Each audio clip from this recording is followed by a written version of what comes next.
نعود لما حدث مشاهدينا الأعزاء في لقاء باريس سان جيرمان الإياب في ملعب تشيلسي بعد أن حقق انتصارا كبيرا باريس سان جيرمان لتشيلسي. وأبدأ مع جيروم بواتينغ بطل هذه المسابقة مرتين لدوري أبطال أوروبا اللي فيها التحكيم أفضل بكثير أكيد من الكرة الأفريقية.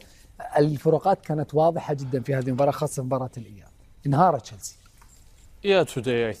نعم، اليوم كانت مباراة أفضل لباريس بكل وضوح، قاموا بعمل جيد ولعبوا كذلك مباشرة على نقاط ضعف تشيلسي. رأينا ذلك منذ البداية، الجهة اليمنى مع المدافع الشاب لتشيلسي لسوء الحظ الذي ارتكب خطأ مبكرا جدا مما أدى إلى هدف لباريس، وبعدها بعد الهدف الأول كان الأمر شبه منتهي. بعدها خطأ في وسط الميدان، خسرت الكرة هكذا وتصبح النتيجة 2-0. نعم، من المستحيل عندها أن تعود أمام فريق مثل باريس. كما ذكرت سابقا، أنا أظن بأن المفتاح هنا كان هو أن باريس سان جيرمان كان أكثر جاهزية على الصعيد الجسدي في المباراة الأولى، وتمكنوا من تقديم طاقة وبذل مجهودات إضافية أكثر. كان هناك هدف ثالث بخطأ حارس في المباراة الذهاب، ولكن تشيلسي بدأ مرهقا وقبل هدفين إضافيين في مباراة الذهاب. اليوم مستوى مختلف تماما، باريس سان جيرمان كان أفضل من تشيلسي بكل بساطة، كان أكثر شراسة، أكثر رغبة، ركض أكثر وقام بالمهمة كما يجب. عندها لا فرصة للخصم بمثل هذه الأخطاء على سبيل المثال.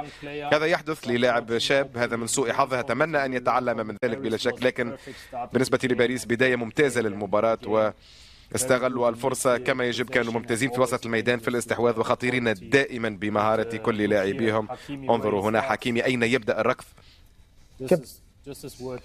هذا رائع، مستوى عالمي فعلا من باريس. كابتن وائل، أردت الوقوف عند بعض الحالات التي توضح الأفضلية الواضحة جدا في هذه المباراة. يعني الأفضلية واضحة عند وسط ملعب فريق باريس محمد، الكواليتي العالي اللي فيه، تدوير الكورة، امتصاص الحماس اللي كان عند تشيلسي. وأما يبقى عندك مهاجمين على مستوى عالي جدا جدا بيستغلوا الفرص بشكل مثالي، أطراف ممتازة بتهاجم بشكل جيد جدا، ولعيبة في خط الهجوم بتقدر تستغل الفرص بشكل ممتاز.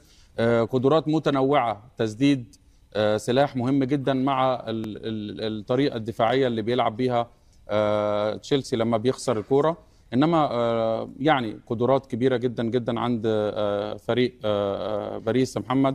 مفيش مكان فيه ضعف في الفريق، هنا قدرة كبيرة على الاستحواذ وتدوير. تحس لديهم لاعب أكثر من 3 دقائق أو 4 دقائق في الشوط الأول، يعني مستحوذين على الكورة وبيدوروها بكل سهولة. شوف كم التمريرات اللي الفريق عملها، 3 دقائق تقريبا متواصلة أو 4 دقائق الفريق مستحوذ على الكورة وبيقدر إنه يدور على الثغرة اللي يسجل منها هدف.